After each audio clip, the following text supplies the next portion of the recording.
আল্লাহ তাআলা বলেন, মুহাম্মদ সাল্লাল্লাহু আলাইহি ওয়াসাল্লাম কোন পুরুষের পিতা নন। তিনি কে? বলে ওয়ালাকির রাসূলুল্লাহ, তিনি হলেন আল্লাহ তাআলার রাসূল।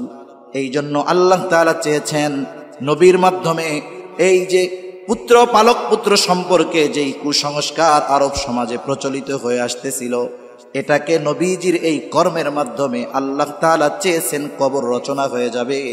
এই জন্য আল্লাহ তাআলা যায়েনাব বিনতে জাহাসের সাথে আমার আপনার নবীর বিবাহ সম্পাদিত করেছে।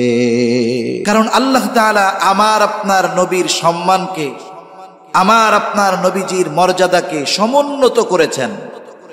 এমন চরিত্র আমার আপনার নবীকে আল্লাহ তাআলা দান করেছেন। আল্লাহ তাআলা বলেন, ওয়া ইন্নাকা লাআলা খুলুকিন আযীম, আপনাকে মহান চরিত্রে অধিষ্ঠিত করা হয়েছে। আযীম এটা আল্লাহ তাআলার গুণবাচক শব্দ। আল্লাহ তাআলা আমার আপনার নবীজির চরিত্রের ব্যাপারে আযীম শব্দ ব্যবহার করেছেন। কি সুমহান চরিত্র আমার আপনার নবীর! এই মহান চরিত্রের অধিকারী ব্যক্তির বিরুদ্ধে যদি কেউ অপবাদ দেয়, সে তার দুনিয়া আখিরাত বরবাদ করবে। তার সম্মান তো কমবেই না, বরং ঈমানদার নবীকে অপবাদ দেওয়ার কারণে তার নবীর প্রতি মোহাব্বত বাড়বে, যেটা তার ঈমান বৃদ্ধির কারণ হয়। ঠিক কিনা বলেন? এখন কথা হইল, হুজুর তাহলে নবীর চরিত্রের ব্যাপারে অপবাদ দিলে নবীর সম্মান যদি নাই কমে, তাইলে আমাদের প্রতিবাদ করার দরকার কি? আমাদের কথা বলার দরকার কি? দরকার তো অবশ্যই আছে। ইব্রাহিম আলাইহিস সালাতু ওয়াস সালামকে নমরুদ অগ্নিকুণ্ডের মধ্যে ফেলে দিয়েছে। আগুনের উত্তাপ এত বেশি, তাফসীরের মধ্যে আসছে 2 মাইল উপর দিয়ে যদি পাখি উড়ে যায় সেটাও পুড়ে পড়ে যায়। এক ব্যাঙ পাশের থেকে এক কুয়ায় গিয়ে ওই অগ্নিকুণ্ডের কাছে আইসা প্রস্রাব করে দেয়। ওই আগুন ব্যাঙের প্রস্রাবে নিভবে, এটা স্বপ্নে দেখাও ভুল, চিন্তা করাও অসম্ভব। ব্যাঙকে জিজ্ঞাসা করা হচ্ছে, ফেরেশতা জিজ্ঞাসা করে, কি ব্যাপার, এমন করতেছো কেন? তোমার এই পানিতে এই প্রস্রাবে আগুন নিভবে? ব্যাঙের জবাব বলে, আল্লাহ তাআলা আমাকে তো এতটুক তৌফিক দিছে, আমি এতটুক করতেছি যেন আল্লাহ তাআলা যদি জিজ্ঞাসা করে জবাব দিতে পারি। আল্লাহ যদি জিজ্ঞাসা করে আমার খলিলকে আগুনের মধ্যে ফালানো হয়েছে, তুমি কি করছো? তাইলে আমি জবাবে বলবো, আল্লাহ আমাকে যতটুক সামর্থ্য দিয়েছেন আমি আমার সর্বোচ্চটা দিয়ে চেষ্টা করেছি। ঠিক কিনা বলেন? অনুরূপভাবে হাবিবুল্লাহর ব্যাপারে অপবাদ আসবে, আল্লাহর বন্ধুর ব্যাপারে অপবাদ আসবে, আমার ব্যাপারে, আমার বাবার ব্যাপারে, আমার বন্ধুর ব্যাপারে, আমার নেতার ব্যাপারে, ওস্তাদের ব্যাপারে যদি কেউ অপবাদ দেয়, আমি বসে থাকি না, প্রতিবাদ করি। আর রাহমাতুল লিল আলামিনের চরিত্রের ব্যাপারে অপবাদ দিবে যার মধ্যে ন্যূনতম ঈমান আছে, সে বসে থাকতে পারে না। প্রতিবাদ কেন করি? এটা ঈমানের দাবি।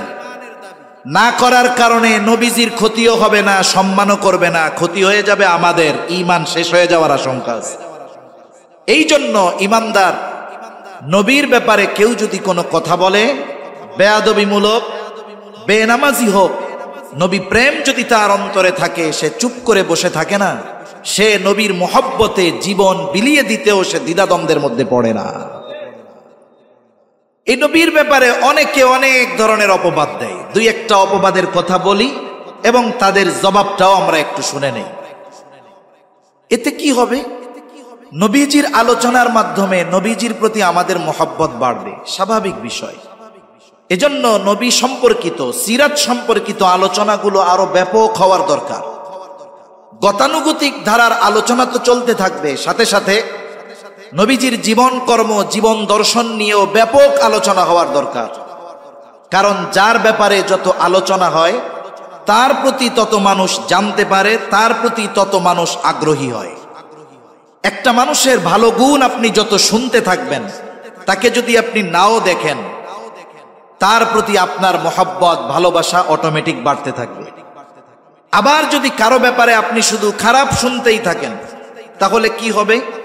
সে যদিও বাস্তবে ভালো, কিন্তু আপনার কানে শুধু তার খারাপ বিষয়গুলো আসে, তাহলে কি হবে? ওই ভালো লোকটার ভালো গুণগুলো গোপন থাকার কারণে, খারাপ গুণগুলো বেশি প্রকাশিত হওয়ার কারণে, শ্রবণ করার কারণে তার প্রতি মানুষের খারাপ ধারণা আসবে। এটাই স্বাভাবিক। আমাদের সমাজে এমনটাই হয়। একজন মানুষের 100টা ভালো গুণ, কেউ আলোচনা করবে না। ওই ভালো গুণওয়ালা মানুষ একটা মন্দ গুণ আছে তার মধ্যে, থাকতেই পারে, সে তো ফেরেশতা না। ওই গুণ নিয়ে আলোচনা সমালোচনা বেশি হয়, যেটা তার মন্দ গুণ। এখন কি হয়, ভালো গুণগুলো পর্দা দ্বারা আচ্ছাদিত হয়ে যায়। ওই খারাপ গুণটাকে সামনে আনার কারণে মনে হয় এই লোকটার চাইতে খারাপ এ দুনিয়ায় আর কেউ নাই। তাহলে মানুষের ভালো গুণ আলোচনার মাধ্যমে তার প্রতি মোহাব্বত, বিশ্বস্ততা, আন্তরিকতা, তার প্রতি আনুগত্যতার ইচ্ছা, এটা সময়ের সাথে সাথে বাড়তে থাকে। এজন্য নবীজির ব্যাপারে বেশি বেশি আলোচনা হওয়ার দরকার। আল্লাহ তাআলাও বলেছেন, ওয়ারাফা'না লাকা যিকরাক, আমি আপনার আলোচনাকে সমুন্নত করে দিয়েছি। নবীজির আলোচনা শুধু মাহফিলে হয় তা না, নবীজির আলোচনা ঈমানের মধ্যে, নবীজির আলোচনা ইবাদতের মধ্যে, নবীজির এই নামের উচ্চারণ গোটা পৃথিবীর এমন কোনো মুহূর্ত নাই যেই সময় গোটা দুনিয়ার মধ্যে আমার আপনার নবীর নাম কথা উচ্চারিত হয় না। কেউ যদি বলে আমি বললাম লা ইলাহা ইল্লাল্লাহ, নাউজুবিল্লাহ, বাকিটুকু মানি না, নাউজুবিল্লাহ, বলেন তো ঈমান থাকবে? ঈমানদার হতে পারবে না। কেউ যদি চিন্তা করে নামাজের মধ্যে আজকে থেকে দুরূদ শরীফ পড়া বাদই দিয়া দিলাম, নামাজ থাকবে? থাকবে না। আজান চলতেছে, ইন্দোনেশিয়া থেকে নিয়ে ফজরের আজান শুরু। যারা ভূগোলবিদ তারা বলতেছেন এই আজান একটানা গোটা পৃথিবীতে চলতে থাকে 9.5 ঘন্টার মতো। আমাদের বাংলাদেশেও একেবারে সেন্ট মার্টিন দ্বীপে যখন মাগরিবের আজান হয়, এর 18 থেকে 20 মিনিট পরে বাংলাদেশের একেবারে পশ্চিম উত্তর কন্যারে পঞ্চগড়, সেখানে মাগরিবের আজান শুরু হয়। তার মানে এই মধ্যবর্তী স্থানে শুধু 18-20 মিনিট ব্যাপী আজান চলতেই থাকে। আজানের মধ্যে নবীর নাম আছে না নাই? তাহলে এরপরে আবার শুরু হয় জোহরের আজান, এভাবে চলতেই থাকে। সময়ের সাথে সাথে এমন একটা মুহূর্ত এই পৃথিবীর অতিবাহিত হয় না যেই সময় আমার আপনার নবীর নাম উচ্চারিত হয় না। সুবহানাল্লাহ, আমরা কেমন এক নবীর উম্মত, এটা যদি একটু চিন্তা ভাবনা করতাম তাহলে অনুধাবন করতে পারতাম যে আল্লাহ তাআলা না চাইতে কত বড় নেয়ামত আমাদেরকে দিয়েছেন। তাহলে নবীজির ব্যাপারে ইসলাম বিদ্বেষীদের যত অপবাদ আছে, এর মধ্যে একটি অপবাদ বলে মুহাম্মদ সাল্লাল্লাহু আলাইহি ওয়াসাল্লাম 25 বছরের যুবক 40 বছরের খাদিজাকে বিবাহ করছে সম্পদের লোভে। নাউজুবিল্লাহ বলেন। নবীকে বলতে চায় সম্পদ লোভী, অথচ ইতিহাস কি বলে? খাদিজাতুল কুবরা রাদিয়াল্লাহু তাআলা আনহা নবীজির সাথে বিবাহ হওয়ার আগে 2 জন পুরুষের সাথে ওনার বিবাহ হয়েছে এবং 2 জনই দুনিয়া থেকে ইন্তেকাল করেছে। উনি পরবর্তীতে পরিপূর্ণ দৃঢ় প্রতিজ্ঞাবদ্ধ হলেন যে আমি আর বিবাহ শাদী করব না, বাকি জীবন এভাবেই আমি কাটায়া দিব। স্বামীদের থেকে পাওয়া কিছু সম্পদ, পিতার কিছু সম্পদ, এগুলো নিয়ে উনি ব্যবসার কাজে লাগাইলেন। উনি একজন বিদুষী নারী ছিলেন, পূত পবিত্রা নারী ছিলেন। ওই জাহেলিয়াতের সময় খাদিজাতুল কুবরা রাদিয়াল্লাহু তাআলা আনহার উপাধি ছিল তহেরা। উনি ব্যবসায় ভালো সফলতা অর্জন করলেন। পৃথিবীর বিভিন্ন দেশ থেকে ওনাকে বিবাহের প্রস্তাব দেওয়া হতো, উনি প্রস্তাব সব ফিরাইয়া দিতেন। ওনার বয়স 37 বছর যখন, উনি ওনার ব্যবসার ইতিহাসে সবচাইতে বড় কাফেলা প্রেরণ করবেন সিরিয়াতে। এক্সপোর্ট ইম্পোর্টের ব্যবসা। মক্কার যেই জিনিসগুলোর চাহিদা সিরিয়ার বাজারে আছে, ওইগুলো সিরিয়ায় নিয়ে বিক্রয় করা হবে। আর মক্কায় সিরিয়ার যেই পণ্যগুলোর চাহিদা আছে, সিরিয়া থেকে কিনে মক্কার বাজারে বিক্রয় করা হবে। এক্সপোর্ট ইম্পোর্টের ব্যবসা। এত বড় ব্যবসার দায়িত্ব দেওয়ার জন্য উনি তো একজন নারী, নিজে যাইতে পারবেন না। দায়িত্ব দেওয়ার জন্য একজন বিশ্বস্ত আমানতদার লোক দরকার। উনি ঘোষণা দিয়ে দিলেন যেমন একজন লোক আমার দরকার, সার্কুলার দিয়ে দিছে। নবীজির বয়স তখন 22। ওই বছর মক্কায় দুর্ভিক্ষ চলতেছে, মানুষ কষ্টে আছে। এই ঘোষণা যখন আবু তালেব শুনল, আবু তালেব আমার আপনার নবীকে এসে বলে, মুহাম্মদ, খাদিজা তো এইরকম একজন মানুষ খুঁজতেছে, তুমি যাও গিয়ে প্রস্তাব দাও যে তুমি এই দায়িত্ব নিতে চাও।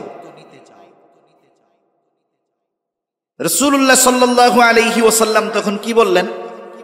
তিনি বললেন, আমি দায়িত্ব যেচে নিতে পারবো না। সে যদি আমাকে প্রস্তাব দেয় তাহলে আমি বিবেচনা করব, আমি নিজে গিয়ে এই দায়িত্ব তার কাছে চাইতে পারবো না। কেন? কারণ দায়িত্ব চেয়ে নেওয়া আর দায়িত্ব চাপিয়ে দেওয়া দুইটার মধ্যে তফাৎ আছে না নাই? এ দুনিয়াতে মানুষ দায়িত্ব নেওয়ার জন্য কত কিছু করে, চায় যে আমি একটা বড় দায়িত্ব নেই। কতজন দায়িত্ব পাওয়ার জন্য লবিং করে, কতজন দায়িত্ব পাওয়ার জন্য অর্থ ব্যয় করে, কতজন দায়িত্ব পাওয়ার জন্য অন্যায় কাজ করে, করে কি করে না বলেন? করে। কিন্তু এই পৃথিবীর ইতিহাসে এমন মানুষ গত হয়ে গেছে, তাদেরকে জুলুম করেও দায়িত্ব দেওয়া যায় না। যেমন আমাদের ইমাম আজম আবু হানিফা রহমাতুল্লাহি আলাইহি, নাম শুনছেন তো আপনারা? অনেকে চিন্তা করতেছে যে হুজুরেতে ইউটিউবে দেখি খুব সুর দিয়া কথা কয়, আজকে কি কাম হইলো, সুর মুর দেয় না কেন? তা কথা যেগুলো আল্লাহ তাআলা জবানে দিচ্ছেন, জেহেনে দিচ্ছেন, আমি তো বলতে চাচ্ছি অন্য কিছু, আসতেছে আর এক কিছু, কারণ আমার তো কিছু করার নাই। কিন্তু যা বলতেছি অনুপকারী মনে হচ্ছে নাকি? ক্ষতিকর মনে হচ্ছে? ইমাম আজম আবু হানিফা রহমাতুল্লাহি আলাইহির সাথে বাজারের মধ্যে দেখা হয়ে গেছে খলিফা মনসুরের। তখন মনসুর খলিফা, আব্বাসীয় খলিফা মনসুর, প্রধান বিচারকের আসন খালি। দেখা হইছে, সাথে সাথে প্রস্তাব দিছে, ইমাম আবু হানিফা আপনি প্রধান বিচারকের দায়িত্ব গ্রহণ করেন। কত বড় প্রস্তাব! ইমাম আবু হানিফা সাথে সাথে বলতেছেন, এই দায়িত্ব আমি গ্রহণ করতে পারবো না। খলিফার ইগোতে লাগছে, আত্মমর্যাদায় লাগছে। আরে এই দায়িত্ব পাওয়ার জন্য মানুষ কত চেষ্টা করে, ফিকির করে, আর আমি দায়িত্ব দিতে চাইলাম, নিল না। রাগে চাবুক দিয়া বাড়ি মেরে দিছে। যখন রাজপ্রাসাদে ফিরে গেল, রাগ চলে গেছে, এখন চিন্তা করে কাজটা ভালো হয় নাই। খলিফা মনসুরের চাচা বলতেছে কাজটা ভালো করো নাই, সেও চিন্তা করতেছে কাজটা তো ভালো হয় নাই, তাইলে কি করা যায়? মাফ চাবো কেমনে? নিজে গিয়ে মাপ চাইবো, এটা তো লজ্জা লাগতেছে। নিজের বিশ্বস্ত একজনকে পাঠায়া দিছে ইমাম আবু হানিফার কাছে, সাথে এক থলে স্বর্ণ মুদ্রা দিয়ে দিছে যে যাও, যাইয়া বলবা খলিফা তার আচরণের কারণে লজ্জিত, ক্ষমা প্রার্থী, আপনার কাছে ক্ষমা চেয়েছে। সাথে সাথে যদি মাফ করে দেয়, এই স্বর্ণ মুদ্রার থলে দিয়ে বলবা এটা আপনি গ্রহণ করলে খলিফার পক্ষ থেকে হাদিয়া, আপনি গ্রহণ করলে খলিফা সুনিশ্চিত হবে যে আপনি তাকে মাফ করে দিয়েছেন। লোকটা গেছে ইমাম আবু হানিফার কাছে, মাফ চাওয়ার সাথে সাথে উনি মাফ করে দিয়েছেন। কিন্তু যখনই হাদিয়া দিতে চায় উনি আর নেয় না। কেন নেয় না? কারণ বলেন তো, এই এক থলে স্বর্ণ মুদ্রা খলিফা মনসুর নিজের বাপের টাকা থেকে দিয়েছে নাকি রাষ্ট্রীয় কোষাগার থেকে দিয়েছে? কোন শাসকের জন্য এই অধিকার নাই যে সে রাষ্ট্রীয় সম্পদ ব্যক্তিগত কাজে ব্যবহার করবে, বরং শাসক ওই সম্পদের রক্ষণাবেক্ষণ করবে। এই জন্য প্রতি মাসে তাকে নির্দিষ্ট একটা ভাতা দেওয়া হয়। ওই ভাতার বাইরে একটা টাকা নিজের জন্য ব্যবহার করার অনুমতি তাকে দেওয়া হয় নাই। তাহলে কি হবে? দায়িত্বের খেয়ানত হবে। বলছে যাও ফেরত দিয়া দিবা, আবার এটাও বলে দিবা যে তার ভাতার বাইরে একটা টাকা নিজের ব্যক্তিগত কাজে ব্যবহার করার অধিকার তার নাই।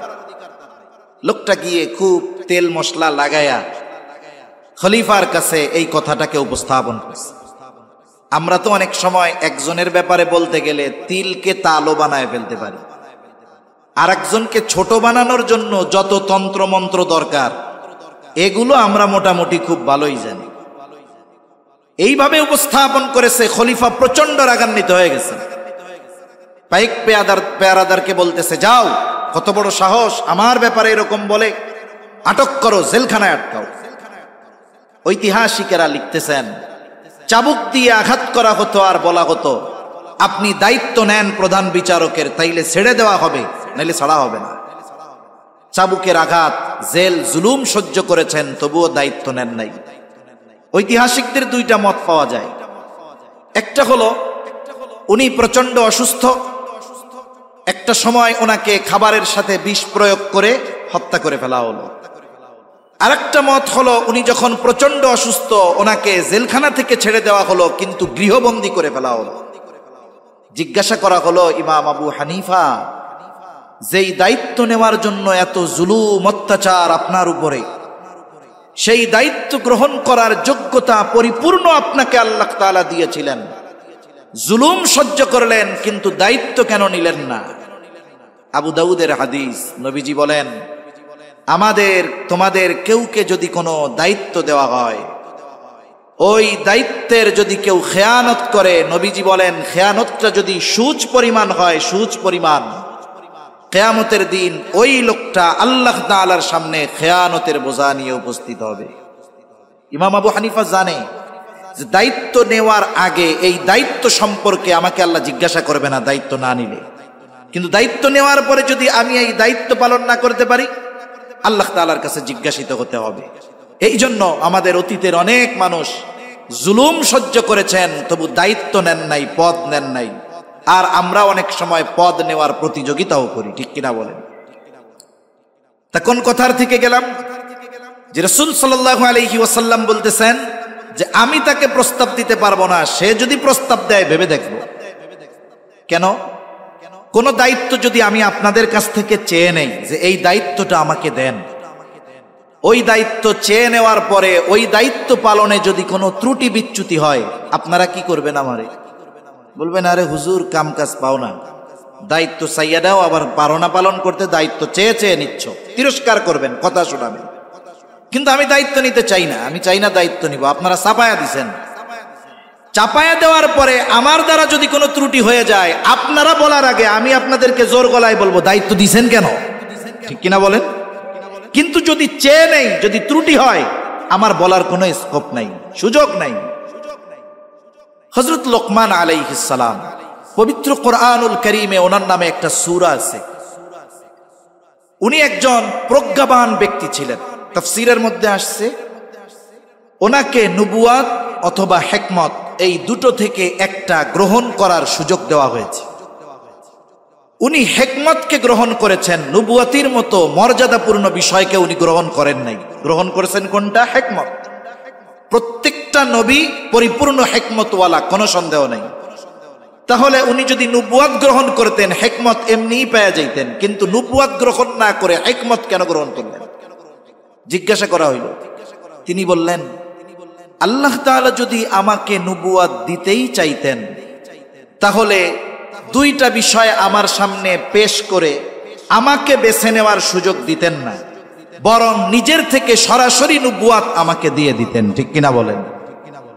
যেহেতু ওইভাবে দেওয়া হয় নাই, এখন যদি আমি নবুয়াত বেছে নেই, তাহলে ওই দায়িত্ব আমার থেকে নেওয়া হবে। আমি যদি ওই নবুয়াতি দায়িত্ব যেটা আমি বেছে নিয়েছি, এটা পালন করতে গিয়ে যদি কোনো ত্রুটি বিচ্যুতি হয়, তাহলে আল্লাহ তাআলার সামনে জবাবদিহিতার কাঠগড়ায় আমাকে দাঁড়াতে হবে। একটা উদাহরণ দেই, তাইলে বুঝতে সহজ হবে। রাসূল আকরাম সাল্লাল্লাহু আলাইহি ওয়াসাল্লামের কাছে প্রাথমিক দিকে যখন ওহী নিয়ে আসতেন জিবরাইল আলাইহিস সালাম, নবীজি চিন্তা করতেন যে এটা শুনাইতেছে, এটা যদি আমি ভুলে যাই তাইলে কি হবে? এই জন্য জিবরাইল আলাইহিস সালাম বলার সাথে সাথে বলতেন, আর নবীজি জবান আওড়ানো শুরু করতেন, বলা শুরু করতেন। আল্লাহ তাআলা বলেন, লা তুহাররিক লিসানাকা লিতাজালা বিহি ইন্না আলাইনা জামআহু ওয়া কুরআনাহু ফাইযা ক্বরানাহু ফাত্তাবি' কুরআনাহু সুম্মা ইন্না আলাইনা বায়ানাহু। আল্লাহ রাব্বুল আলামিন বলেন, হাবিব, লা তুহাররিক লিসানাকা লিতাজালা বিহি, আপনি তাড়াহুড়ো করে জবানকে আওড়াবেন না, মুখস্থ করতে যাবেন না। আপনি কেন চিন্তা করেন আমি তো এই কোরআন নাজিল করেছি, আপনি কেন পেরেশানি হন? আপনি খুব ধীর স্থিরতার সাথে যা আপনার কাছে নাজিল করা হয় আপনি সেটা শুনবেন। আপনি মনে করতেছেন জিবরাইল আলাইহিস সালাম আমার কথা আপনার কাছে পৌঁছায়া দিবে, আপনি যদি মুখস্থ না করেন আপনি ভুলে যাবেন। হাবিব, এমনটা নয়, বরং শুনে নেন, ইন্না আলাইনা জামআহু ওয়া কুরআনাহু, আপনাকে যা পাঠ করে শোনানো হচ্ছে এটা সংরক্ষণ করার দায়িত্ব আমার, শুধু তাই না, আপনি শুনে নেন কি করবেন, আপনি এবার শুনে নেন। সুম্মা ইন্না আলাইনা বায়ানা, এটার ব্যাখ্যা মর্মার্থ এটাও সংরক্ষণ করার দায়িত্ব আমার। শুধু তাই না, আপনাকে যা তিলাওয়াত করে শোনানো হয় আপনি এটা নিরিবিলি শুনবেন। তার মানে এই কোরআনের শব্দার্থ মর্মার্থ ব্যাখ্যা সব কিছু হেফাজত করার দায়িত্ব যিনি নিয়েছেন তিনি কে? কারণ আল্লাহ তাআলা আমার আপনার নবীজির উপরে নবুয়তির জিম্মাদারি নিজেই দিয়েছেন। সুতরাং এই দায়িত্ব পালনে যত ব্যবস্থাপনা দরকার সব কিছু আল্লাহ তাআলা গ্রহণ করবেন। লোকমান হাকিম এই জন্য নবুয়ত নিজের থেকে বেছে নেন নাই। যে কথার থেকে লম্বা কথা বললাম, দায়িত্ব চাপায়া দেওয়া আর দায়িত্ব নিজে চেয়ে নেওয়া বিষয়টা এক নয়। নবীজি বলতেছেন, চাচা আমি দায়িত্ব তার কাছ থেকে চেয়ে নিতে পারবো না, সে যদি আমাকে প্রস্তাব দেয় তাহলে আমি ভেবে দেখব।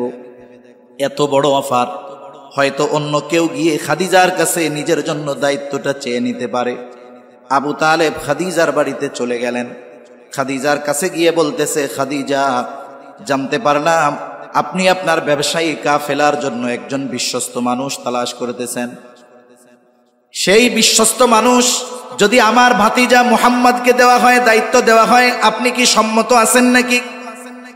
খাদিজার চেহারার মধ্যে চিন্তার ছাপ ছিল। যখন শুনতে পারলো মুহাম্মাদের কথা, সাথে সাথে চেহারা থেকে চিন্তার ছাপ দূর হয়ে গেল। কিছু বলার আগেই আবু তালেব বুঝতে পেরেছে এই প্রস্তাবে তিনি সম্মত আছেন।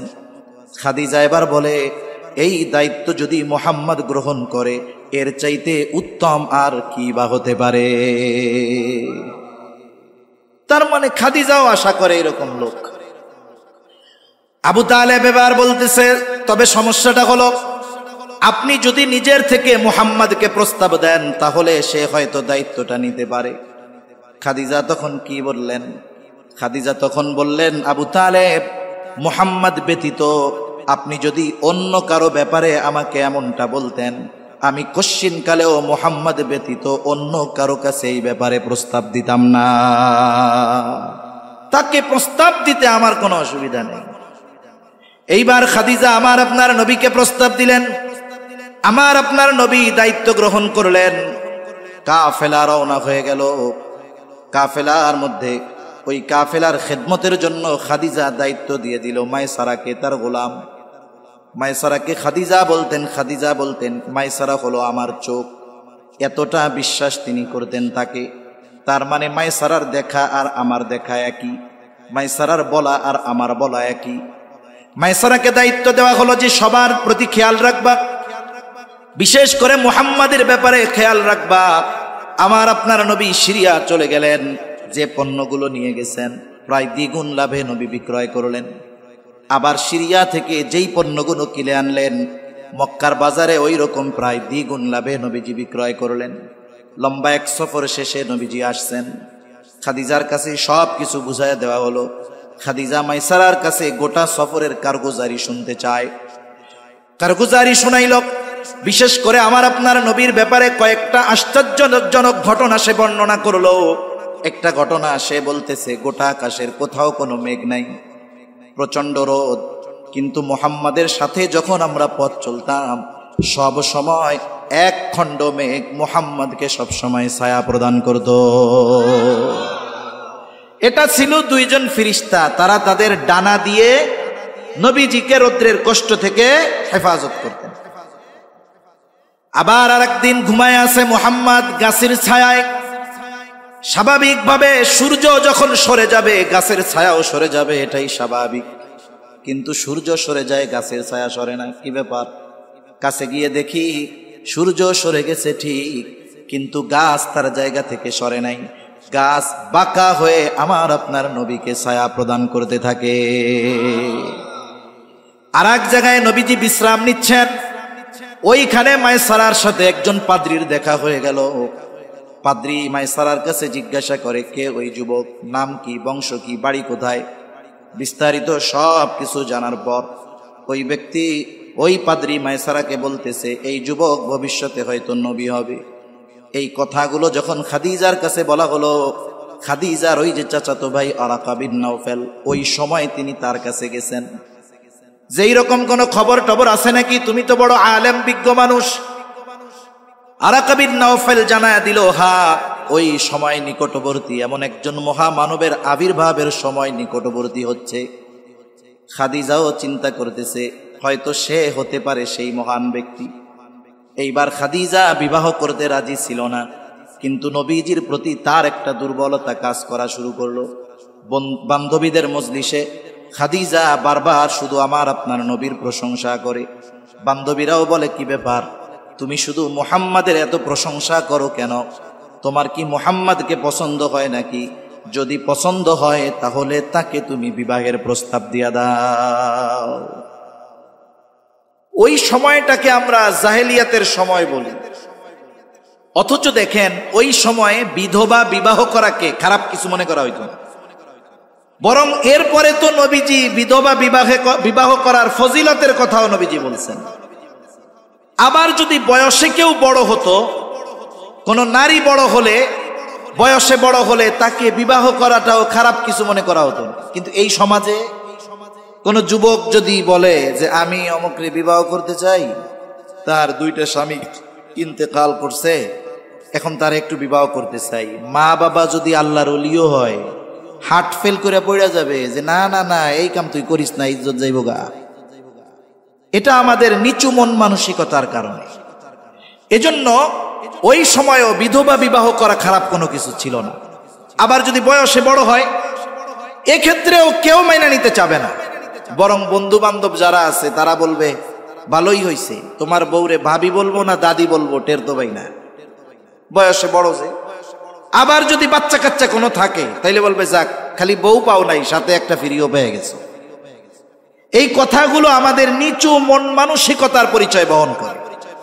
এই যে গতদিন একটা ঘটনা ঘটছে, সেই সুদূর সিলেটে এক আলেম, তিনি 2য় বিবাহ করেছেন।